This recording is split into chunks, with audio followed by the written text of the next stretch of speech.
Shalom, kita mengucap syukur pada Tuhan dapat bertemu kembali untuk mendalami kebenaran firman Tuhan. Mari kita berdoa minta pertolongan Roh Kudus supaya Roh Kudus membimbing kita. Bapak, terima kasih atas kesempatan ini. Berfirmanlah, adalah firman yang hidup itu tinggal dalam hati kami, berbuah lebat dan kami berubah dan terus dikuduskan. Di dalam nama Yesus, haleluya, amin. Baik, saudari, mari kita buka Alkitab kita yang di rumah, buka Alkitab di Matius pasal 22.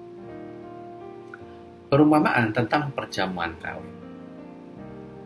Setelah Yesus pasal 21 pada terakhir bicara tentang penggarap-penggarap kebun anggur, dia berkata begini di pasal 22 ayat 1. Lalu Yesus berbicara pula dalam perumpamaan kepada mereka, hal kerajaan surga seumpama seorang raja yang mengadakan perjamuan kawin untuk anaknya. Ia menyuruh hamba-hambanya memanggil orang-orang yang telah diundang ke perjamuan kawin itu, tapi orang-orang itu tidak mau datang. Ia menyuruh pula hamba-hamba lain kesannya, katakanlah kepada orang-orang yang diundang itu, sesungguhnya hidangan telah disediakan. Lembu-lembu jantan dan ternak peliharaan telah disembelih. Semuanya telah tersedia, datanglah ke perjamuan kawin ini. Tapi orang yang diundang itu, ayat 5, ada yang beri ke ladang, mengurus usahanya, yang lain menangkap hambanya itu, menyiksanya dan membunuhnya. Maka murkalah raja itu lalu menyuruh pasukan yang besar untuk membinasakan pembunuh-pembunuh itu dan membakar kota mereka. Ya. Sudah itu ia berkata kepada hamba-hambanya, perjamuan kawin telah tersedia, tapi orang-orang yang diundang tadi tidak layak untuk itu. Yang diundang tadi, perjamuan kawin sudah tersedia, tetapi mereka tidak layak. Sekali lagi, undangan sudah disebar, perjamuan kawin sudah ada, tetapi yang diundang tadi tidak layak. Sebab itu, ayat 9, pergilah ke persimpangan jalan dan undanglah setiap orang yang kamu jumpai di sana ke perjamuan kawin itu. Maka pergilah hamba-hamba itu dan mereka mengumpulkan semua orang yang dijumpai di jalan-jalan, orang-orang yang jahat dan orang-orang baik, sehingga penuhlah ruangan perjamuan kawin dengan tamu. Ketika raja itu masuk untuk bertemu dengan tamu-tamu itu, ia melihat seorang yang tidak berpakaian pesta. Ia berkata kepada, hei saudara, bagaimana kau masuk kemari dengan tidak menggunakan pakaian pesta? Tapi orang itu diam saja. Lalu kata raja itu kepada hamba-hambanya, ikatlah kaki dan tangannya dan campakkanlah orang itu ke dalam kegelapan yang paling gelap, di sanalah akan terdapat ratap dan kertak gigi. Kesimpulannya, sebab banyak orang yang dipanggil tapi sedikit yang terpilih. Bapak saudari, hal kerajaan surga, konteksnya hal kerajaan surga mengenai kerajaan surga keselamatan nanti dalam kekekalan selamanya dalam perjamuan anak domba. Yesus menggunakan perumpamaan ini sebagai bagaimana Bapa sudah mengadakan perjamuan untuk anaknya. Ingat ya, dengan perumpamaan raja dan anaknya. Diundang tapi nggak datang. Sudah diundang berarti nggak dipilih, nggak layak. Dan Yesus dalam perumpamaan ini, raja ini mengerucutkan lagi, ya, orang jahat seperti itu diundang, orang baik diundang, tapi tetap juga ada satu yang tidak berpakaian. Baik saudari, dari semua orang tadi yang diundang, itu pun justru enggak terpilih, tidak masuk ke dalam kebahagiaan Bapa di surga, dalam perjamuan Bapa di surga, dalam surga nanti. Dan yang sudah dipilih tadi, sudah dibuang, dibinasakan oleh raja tadi, dan akhirnya ambil semua orang untuk datang, ya. Di ayat 10, mengumpulkan orang-orang di jalan, orang jahat dan baik. Tapi toh Tuhan menyeleksi lagi, mana pakaian pestamu. Baik saudari, ini jelas berbicara kepada orang-orang pilihan yang diundang. Ingat konteksnya sebelumnya penggarap anggur, ya, pasal 21 perikop terakhir, orang-orang Israel yang seharusnya sudah menjadi terang bagi bangsa-bangsa, mereka yang diundang gagal, tidak layak, dikatakan Yesus seperti itu, ya.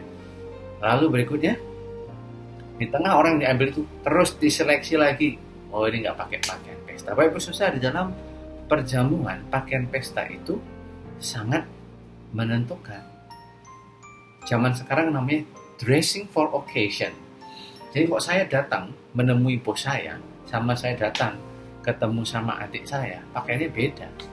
Itu saya menghormati yang mengundang saya. Walaupun pakaian ini mungkin kelihatannya sepele, tapi tidak dalam perjamuan resmi dan perjamuan kawin. Dan setelah masukkan ke dalam kegelapan, tangannya diikat. Di sana terdapat kertak gigi. Yesus mengakhiri dengan banyak orang diundang, tapi sedikit yang dipilih, sedikit sekali yang dipilih untuk masuk. Begitu juga dengan keselamatan. Masih ingat Matius pasal 6 dan 7 ya? Hanya sedikit yang menemukannya. Pergilah melalui jalan yang sempit, tapi hanya sedikit yang menemukannya. Dan yang sudah diundang tadi, menolak, ya salah dewe ya. Biarlah kita bukan jadi bilangan-bilangan yang diundang, tapi nggak mau datang. Tapi yang dipilih, yang sederhana, jahat ya, baik, nggak jelas tuh statusnya. Yesus sekali lagi mengkonfrontasi orang-orang yang berstatus undangan, yang harusnya layak, tapi justru gak layak, gak dipilih. Ingat, dunia ini mengandalkan status, jabatan, usia, anaknya siapa gitu ya, dan gelar-gelar, tapi itu tidak membuat mereka dipilih. Berikutnya, tentang membayar pajak kepada kaisar. Ayat 15, kemudian pergilah orang-orang Farisi, mereka berunding bagaimana dapat menjerat Yesus dengan suatu pertanyaan. Perhatikan baik, ini dah rencananya jahat. Ya sudah tahu pertanyaannya. Bersama-sama mereka dengan orang Herodian. Perhatikan ayat 15. Bapak Ibu Saudari, orang Farisi dan orang Herodian, orang Idumea, orang Edom ini bermusuhan ya, karena mereka menganggap orang Edom itu sebagai bangsa yang enggak Yahudi, kafir. Karena membenci Yesus, mereka bersekongkol. Emang penjahat itu kalau sesama penjahat nggak kenal, tapi kalau sama-sama pengen menjahati jadi satu mereka. Ya, seperti politik kita ya, yang jahat-jahat ngumpul semua. Guru, kami tahu engkau adalah orang yang jujur dan dengan jujur mengajar jalan Allah dan tidak takut kepada siapapun sebab engkau tidak mencari muka. Awalnya memuji, tapi apakah diperbolehkan membayar pajak kepada kaisar atau tidak? Ini pertanyaan menjebak sekali. Ya, Bapak Ibu Saudari. Pertanyaan ini menjebak karena Romawi, kaisar, Caesar adalah menjajah. Ya. Dan ingat, pajak itu hanya dibayarkan kepada bait Allah dalam sebelum tradisi Yudaisme. Ya. Dan tidak boleh itu membayar. Nah, tapi karena mereka ini bukan warga Yahudi, warga Romawi, mereka juga membayar pajak sebagai bangsa yang di bawah penguasaan kekaisaran Romawi. Ya. Nah, Yesus tahu itu, tapi dia dengan cerdas berkata, kita sudah tahu ya, dalam koin itu ada gambar siapa? Kaisar. Berikan apa yang layak milik kaisar dan berikan apa yang layak bagi Tuhan. Karena Tuhan tahu di ayat 18, kenapa kamu mencobai aku, hai orang munafik? Pertanyaan sebagus apapun, pujian sebagus apapun, Tuhan tahu hatinya munafik dan ingin menjebak. Berikutnya, pertanyaan orang Saduki tentang kebangkitan. Orang Saduki adalah bagian dari orang-orang Yahudi yang mempelajari Taurat tapi tidak percaya kebangkitan. 24 langsung, Guru, Musa mengatakan bahwa jika seorang mati dengan tiada meninggalkan anak, saudaranya harus kawin dengan istrinya dan membangkitkan keturunan bagi saudaranya. Itu seperti kisah Rut ya, perkawinan Befirat seperti yang diajarkan di imamat untuk menyambungkan keturunan supaya keturunannya nggak berhenti. Ayat 25, tapi antara kami 7 orang saudara. Yang pertama kawin tapi kemudian mati. Yang kedua tidak punya keturunan, ia menikah istri itu bagi saudaranya. Dan juga yang kedua, yang ketiga sampai dengan yang ketujuh mati. Dan akhirnya sudah mereka semua perempuan itu pun mati. Siapakah di antara ketujuh orang itu yang menjadi suami perempuan itu kepada hari kebangkitan? Bapak Ibu Saudari, kalau yang pertama tadi orang Taurat, Farisi dan Herodian, ini apa? Mereka musuhan, tapi mereka bersekongkol karena sama-sama benci Yesus. Yang kedua, orang Saduki yang nggak percaya kebangkitan memakai tema kebangkitan untuk menjebak dan mencemooh ajaran tentang kebangkitan. Ya, jadi ada istri yang jadi janda terus 7 kali. Nanti pas kebangkitan siapa yang jadi suaminya? Ya, dari 7 itu yang wafat itu. Terus menjawab mereka, kamu sesat. Ingat, kamu sesat. Sebab kamu tidak mengerti kitab suci maupun kuasa Allah tentang kebangkitan. Jadi Saduki itu sesat. Karena pada waktu kebangkitan orang tidak kawin dan tidak dikawinkan, melainkan hidup seperti malaikat di surga. Tidak kawin dikawinkan, tidak, itu tidak lagi. Masih ingat Paulus berkata bahwa penderitaan saat zaman sekarang tidak sebanding dengan segala kemuliaan. Jadi kawin dan mengawinkan kita tidak tahu ada seperti apa, tapi yang utama bahwa mereka seperti malaikat di surga, yaitu melayani Tuhan. Itu aja. Yang lain nomor sekian, ya, termasuk tidak kawin dan mengawinkan. Ayat 2:31. Tapi tentang kebangkitan orang-orang mati, jika kamu baca dikatakan Allah ketika ia berkata, Akulah Allah Abraham, Allah Ishak dan Allah Yakub. Ia bukanlah Allah orang mati, melainkan Allah orang hidup.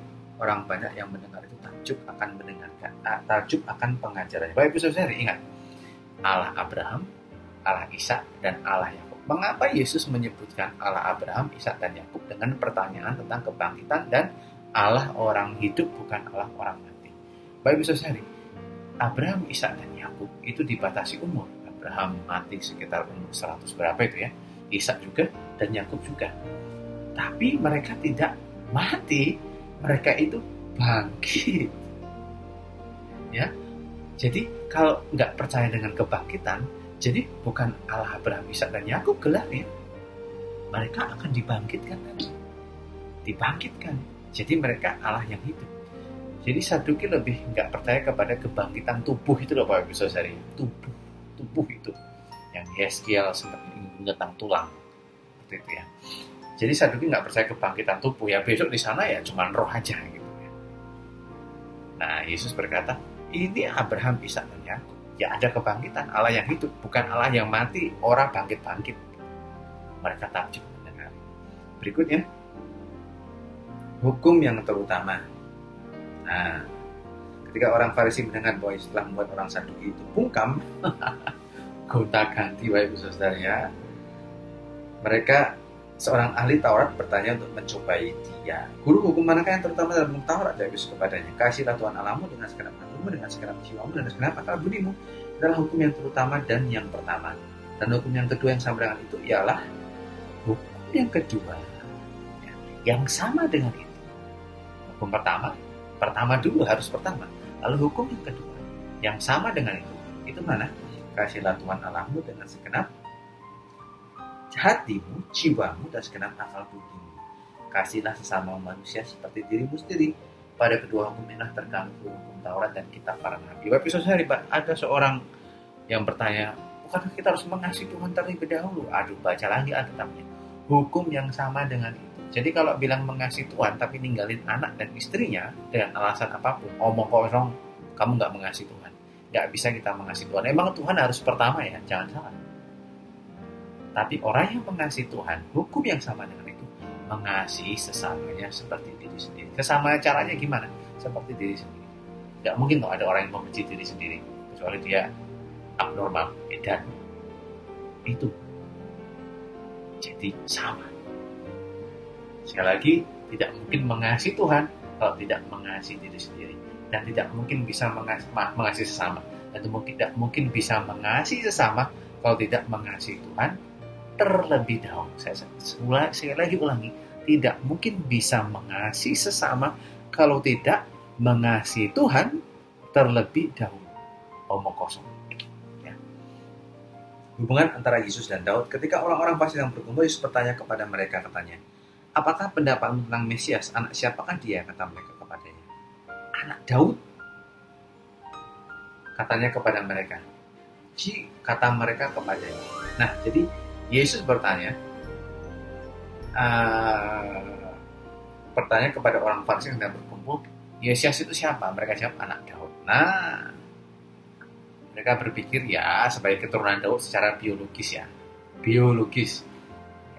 Tapi Yesus menjawab tentang keilahian yang tidak terbatas oleh badan, kebiologisan ya. Jika demikian, bagaimana Daud oleh pimpinan roh ya dapat berkata, Tuhan telah berfirman kepada Tuhan, duduklah di sebelah kananku sampai musuh-musuhmu kutaruh di bawah kakimu. Jadi jika Daud menyebut dia tuannya, bagaimana mungkin ia anaknya pula? Baik saudara, ingat Mesias memang anak Daud ya sebutannya. Ini Daud, ini Mesias. Jadi Daud itu nenek moyangnya Mesias, anggap aja gitu ya. Tapi Daud itu ngomong, oleh Roh berkata, Tuhan telah berfirman kepada Tuanku, duduklah sebelah kananku sampai musuh-musuhmu kutaruh di bawah kaki. 45, jika Daud menyebut dia Tuhan, bagaimana mungkin ia anaknya pula? Bagaimana mungkin Mesias yang anaknya keturunan Daud itu juga disebut sebagai Tuhan? Jadi ini Daud, ini Mesias, atau keturunan secara biologis, tapi Daud bilang bahwa ini adalah Tuhan di atasnya Daud.